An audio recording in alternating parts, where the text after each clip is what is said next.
reasons I'm so excited about this group of winners and this whole process is because what unites you is creativity, excellence, effectiveness, tenacity, but you're all different in the problems you address and the way you address them.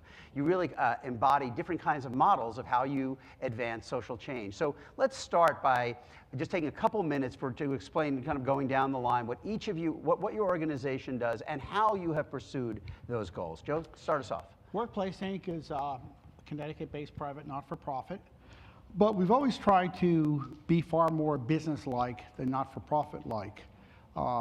We actually have a for-profit division of Workplace, and we make money, and that's the money we use for investment capital, but we're a research entity as well. So we see a problem, we try to find a solution, and in finding a solution, we often turn to private sector, to foundations, folks of wealth, to help us really go out and finance it.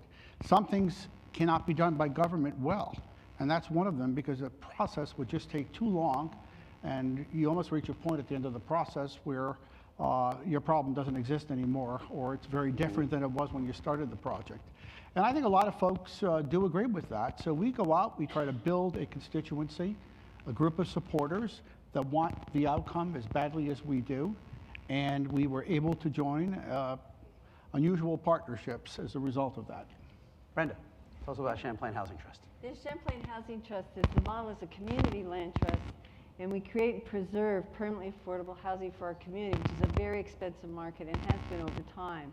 And while we say we do this, housing from homelessness to home ownership, our goal is to provide security for everybody where they need it, and opportunity. And you know, housing is opportunity has been an important one in America through home ownership.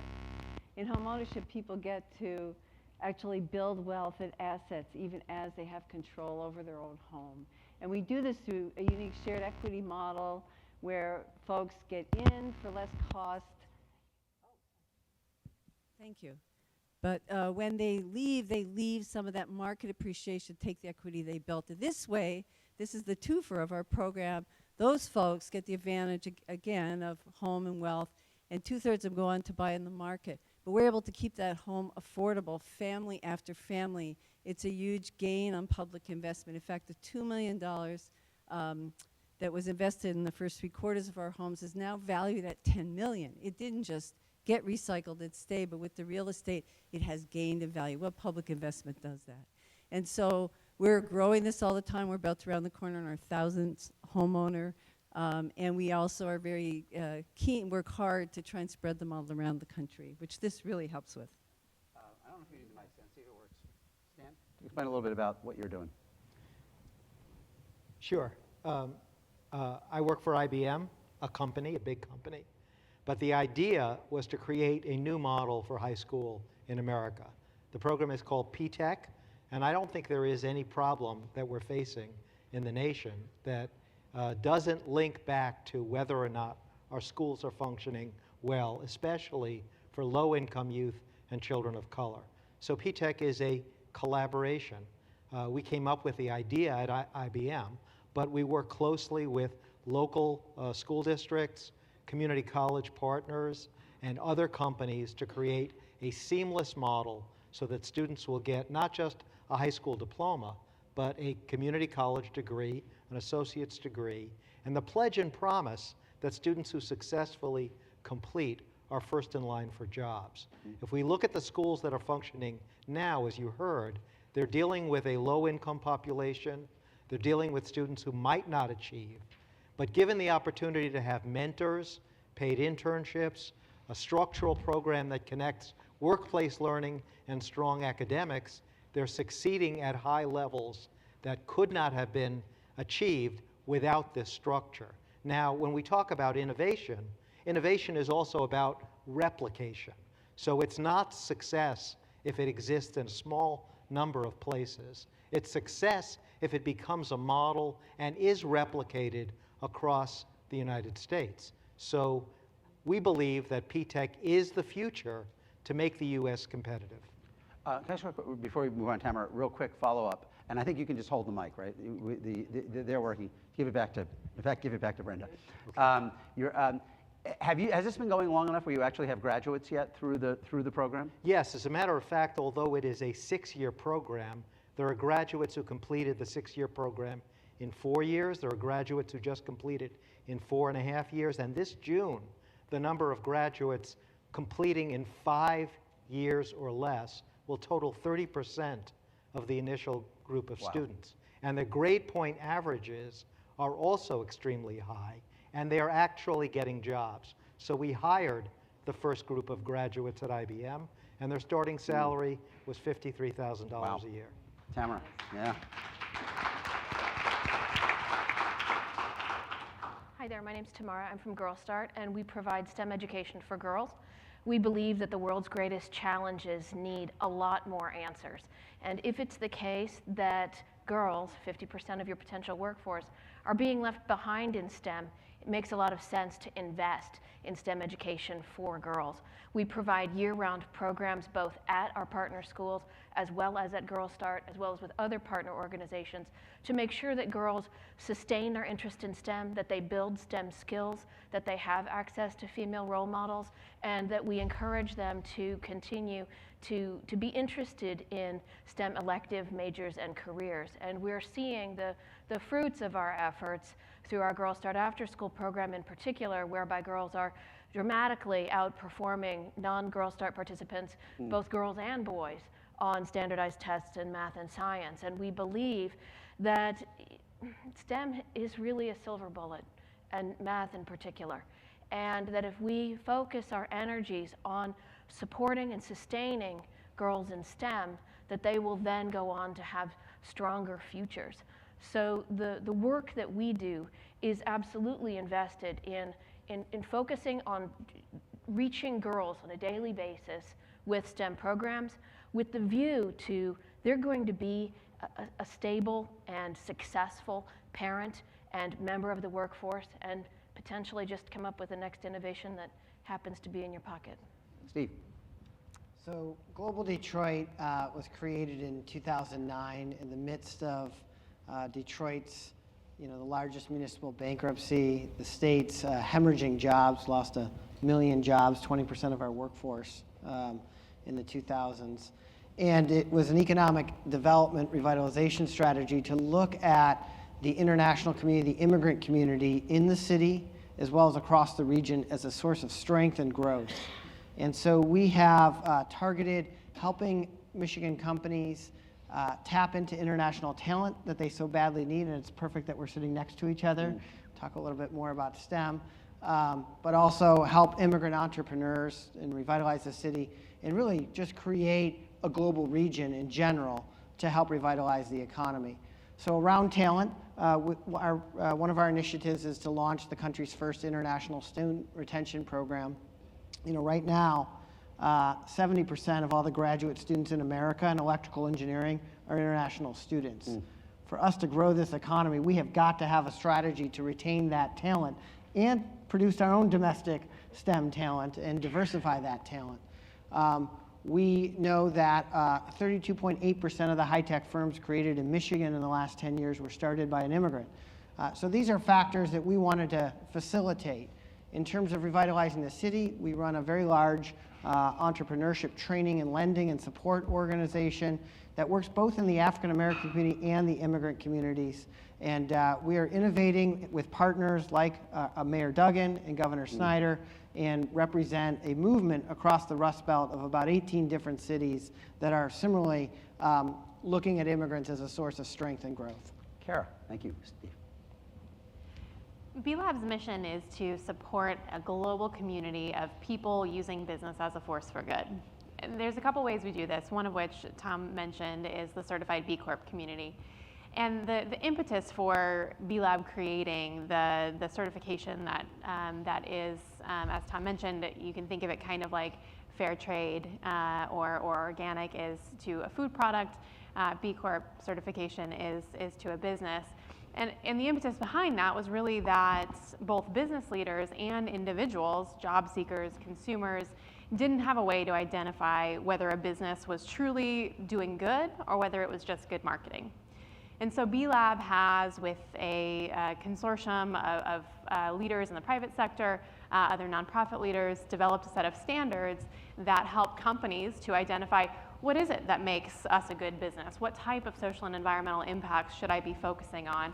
Because these are many of them small business leaders that truly are focused on running their business on a day-to-day basis, and they're not experts in what kind of benefits to provide their employees, how to focus on environmental impacts in their supply chain. And so we're providing them with those standards through something called the B Impact Assessment, which is now used by over 35,000 companies all over the world.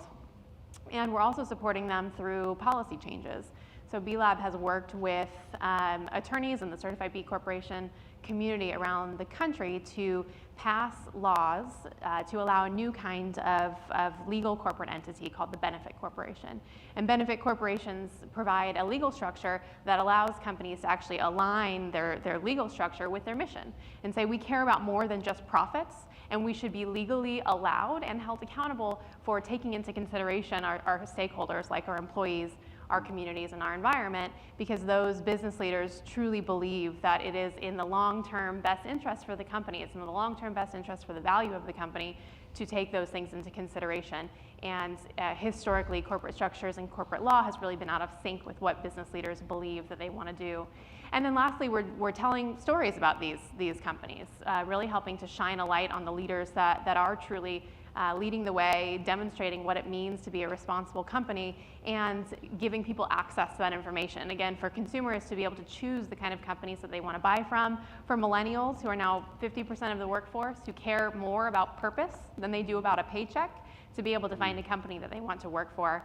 And so we're doing this at the global level and creating community. We're also doing this at the local level, creating local communities that can learn from each other, support each other, and really create that business case around being a responsible company. So we're getting near the end, and we don't have a huge amount of time. First of all, thank you all for that. I want to kind of jump into a couple areas and maybe call on a few of you to address them so we don't have to have everybody deal with everything.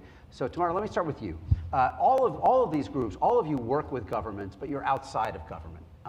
And we heard in our first panel, particularly from Neera Tandon, how difficult it is for government to fail and how inhibiting that is, the risk of failing.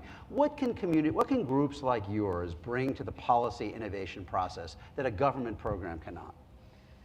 One of the challenges that we see to that point about failure, and when I heard the comments about failure, I was like, oh God, and of course, we're trying to encourage girls to fail because we want them to fail and fail often and pick themselves up.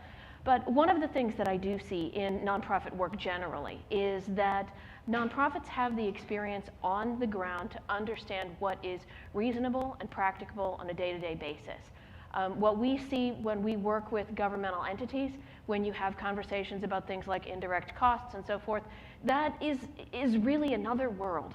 And so I think that government could be, enriched by more of an interweaving of nonprofit people versus government people to be able to infuse that governmental culture with a sense of, hey, this is possible, and don't be crazy. This is completely the workplace reasonable. has been a foundry of ideas on different challenges. Talk a little bit about this. What can you bring that cannot emerge through a governmental process?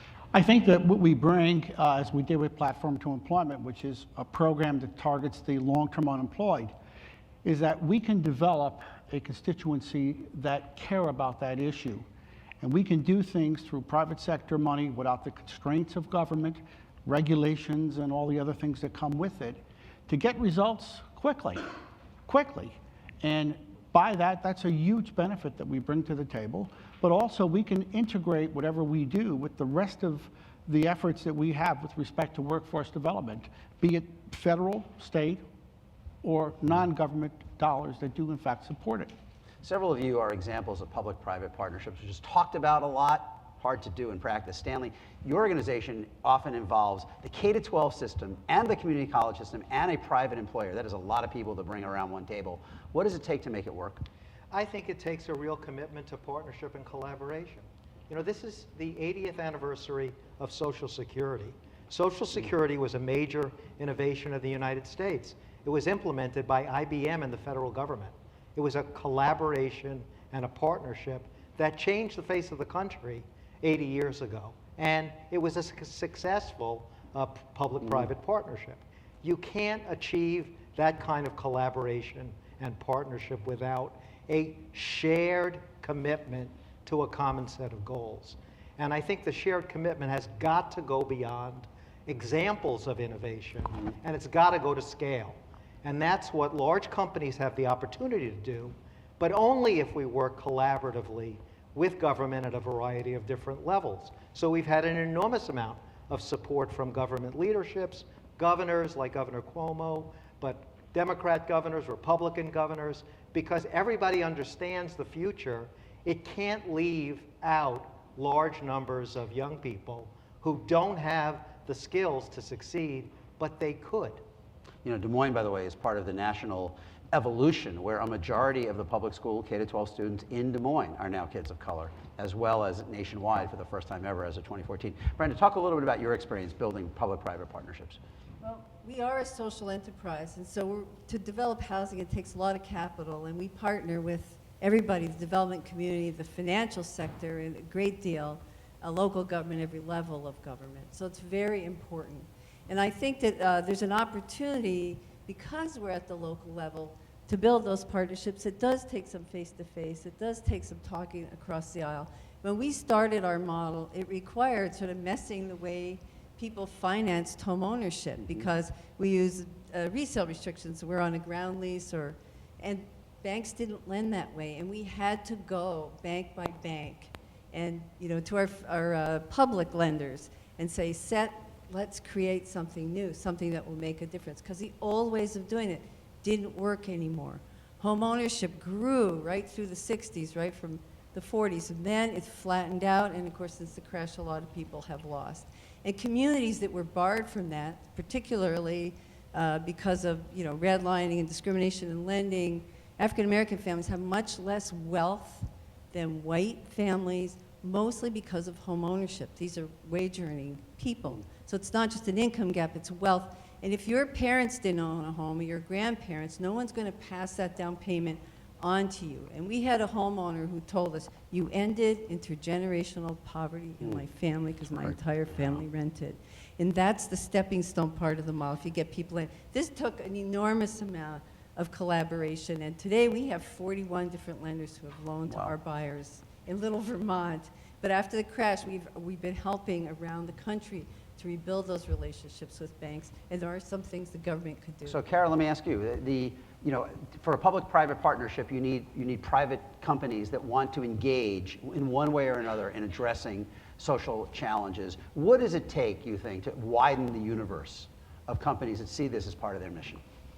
You know, I think one of the things that we have to keep in mind is that companies are made up of individuals. And so I think you have to connect with people both at an individual, at a human level, and remember that we're tapping into individual values. And most of us believe that we want to contribute to more than just our financial bottom line. And so I think a lot of the challenge has been demonstrating for leaders that there is a path, that there is a way to do that, and that at the end of the day, that there's a business model for it, that in the long term, this really is going to help the business to be more profitable, to attract top talent, and to be able to be successful in the long term. Steve, this is an issue I think we talk about quite a bit, and it's relevant to all of your experiences. But one of the core questions I think we face when we see local innovation is how can it be replicated and scaled and expanded into other areas? You mentioned there are now 18 cities across the Midwest that are pursuing a model similar to what Global Detroit is doing.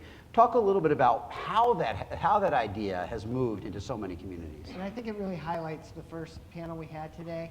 You know, we're totally gridlocked on immigration here on federal policy, and even as a country. And you wouldn't believe that 43 million people in this country are immigrants, and we've made it somehow a dirty word to be an immigrant, when it's actually the experience of most Americans can trace immigrant heritage here, except for the Native Americans and those who were brought here involuntarily. So while Washington has been gridlocked, particularly in the height of the economic collapse in 2009, 2010, what you had is struggling Rust Belt communities that we like to say that, you know, integration is a completely local experience. Immigration is much more of a local issue than it is of a federal issue. Yes, there are federal laws, but the experience of the demands on public schools, the workforce integration, housing issues, those are local experiences. And so what you saw is innovators mayors, chambers of commerce, nonprofit organizations, coming together in their own local community and sort of saying, how do we tackle this problem? Coming up with very innovative solutions from talent inclusion, immigrant entrepreneurship, housing solutions, welcoming policies, new city policies, new state policies, and not realizing that each other were doing it. And so in 2013, we brought together about a dozen cities, and that has grown to now 18, and we call ourselves the Welcoming Economies Global Network, or We Global Network. And we are working to collaborate and to learn from each other. So after I'm done here today, I'll be spending time with the Des Moines Regional Partnership, the chamber here, to talk through how we created our International Student Retention Program. And then on Friday, I'll be in Cincinnati to talk to their mayor about what they're doing with their new immigrant welcoming plan. And it's happening at the local level while the federal government is stuck in gridlock. We're going to be opening for questions if anybody has one, but let me follow up with Stanley, because you've had to deal with a lot of mayors, navigate very complex local politics in New York, Chicago, Connecticut, I think, Colorado now as well. What is the key to taking an idea, as you have said, to scale, in your mind, is the key to success? Well, the key is to build into the model as few barriers for replication as possible. So for example, a lot of education reform divides people. We have people on a variety of different sides. P-TECH has the support of the labor unions. It has support of the administrators. It has support at the state level and at the local level. It has the support of companies. This is not about philanthropy, because companies need best talent. They need top talent. They can't succeed unless they're going to have a talent pipeline. So what we're going to get out of this as a company, what the other 85 companies that are involved in P-TECH schools are going to get, are bright, talented young people who can address the skills gap. So when you say, what's the challenge is identifying a shared goal. In the P-TECH program, the businesses who are involved, who commit mentors, paid internships, make a commitment of first in line for job for graduates, what they get out of it is top talent to meet their need. What the locality gets is the difference between a young person who has a starting salary of $40,000 to $50,000 a year versus somebody who's going into the workforce at minimum wage. And you can do the math in terms of what the benefit is to the local economy. Tamara, can you talk a little bit, what would it take for a program like Girl Start to be touching millions of young people? And is that even, should that be the goal? I don't know if it's the goal, given just the amount of sleep that might prevent. But what I would say is that Girl Start in particular, we have spent the last year and a half actually working on this question of replication.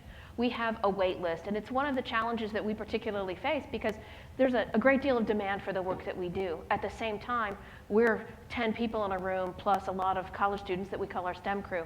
But we have focused in the last year and a half on replication. We are replicating in 3 new Texas communities, and we actually do have a vision to aim at national replication. Can we get to millions? Not next year. But can we get to thousands and then more? Yes, we can. And actually, we know that many nonprofits are excited about their work. We are also not the type of nonprofit that's simply drunk on growth. What we want to do when we replicate, when we scale, is we want to do it sustainably. And that's one thing that we've been very purposeful about, is making sure that when we do go to Houston, that we are ready to be there for the long term. You know, Kara, several of our finalists, although none of the winners, were in a model that said the most sustainable way to drive social change is actually to tie it to a company, tie it to a profit-making enterprise. There's the argument that nonprofits are always struggling for money, and if you can create a service or a business that people would buy, you have a funding source that allows you. What do you think about that? Is that a viable new path for driving social change? Yeah, I mean, I think there's a role for both. B-Lab is a 501c3 nonprofit, and we support a community of social entrepreneurs, and we see that there's really an important role for both. But absolutely, it is a viable path. And one of the things that I think ties all these organizations together is that in many ways we operate how a lot of for-profit companies operate. We're nimble, we're entrepreneurial, we fail fast, and so I believe that there is absolutely a role for the private sector to play, and in many cases there is a business model for solving these social and environmental problems that can be self-funding over time that these organizations will be able to grow and scale more quickly. So we only have a couple minutes, but Joe and Brenda, I want to ask you both, because you both work in areas where the federal government has been a huge player over the years. And I'm interested in your thoughts on the question that we started with. How can federal policy promote local innovation, or by definition, as the federal government does more, does it in effect smother local initiative? Joe? Yeah, I think what the feds can do is to deal with the local operation level. It seems that whatever federal program that there is, it will somehow make its way down to the local program. If the local area doesn't have a system that produces the best results, then you can't expect that that's going to do anything to change that. The feds can provide incentives to the states, and I think this is critically important, to beef up their local delivery effort and system so that it's held accountable and that it's actually producing the results that it says it does, and it's making the best use of the dollars. I think more money has to go into creating those kind of incentives to states so that change will occur from the state down. It's difficult to make it from the feds down, but from the states down, it's not. But I think they need encouragement to do that. Brenda? It's very important. The federal government is very important in our field because, of course, the housing field, the financial system is regulated by federal government, and there's a couple of tweaks that we need, and like the new financial reform, we're getting language in there in FHA, that would make mortgage capital available all over the country, and then people at the local level can adapt this model for affordability. That $10 million, $2 million I talked about, has leveraged $120 million in mortgage finance money in the pockets of our homeowners and our local banks having business. But we can't do it without the federal government. The second thing, the federal government used to be a much bigger player in, is that housing is a very capital-intensive undertaking. And across the country, many of the cities that need that the most don't have the real estate is valuable now. But to improve, to bring up housing stock, that's capital intensive, and the government needs to come back at the federal level to provide those infusions of capitals to block grant or fund organizations that are showing impact and results. We were a social innovations fund grantee and have proven the model has been independently studied. Now if the government can make just some targeted investment and also some regulatory changes. And I think that's helped business a lot. Businesses can go and say, if you change this regulation, we can do X, Y, and Z. We need to be the same in our innovations. We're out of time, but I would just make one last point, and Steve kind of alluded to this, I think, in what he was talking about. It is easy, especially here, this week with the presidential campaign, over 100 events, I think, are scheduled by candidates. It is easy to kind of look at all of this and assume that our future is just an endless procession of us shouting at each other across a red and blue divide in which we don't agree on the solutions, and we really don't even agree on the definition of the problems. But I think that the work that all of you have done, the coalitions you've been able to build at the local level, the tangible progress you've been able to achieve, is really an antidote to assuming that all we have to look forward to in the country is kind of endless polarization, gridlock, and stalemate. That there is another future that maybe is more bottom up than top down, but which does show kind of our historic capacity for self-renewal. So one more round of applause for our winners. And I think, Margaret, you're going to give us some final words.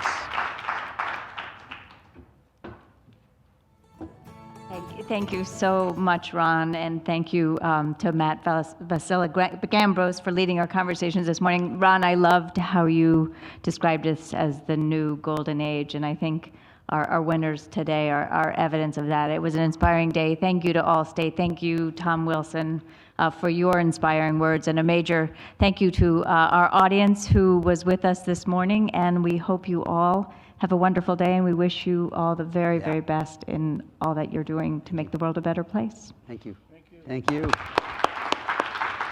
Thank you for coming. It was really appreciated. Really nice meeting you. Say hi to Rosa and Stan. Yeah.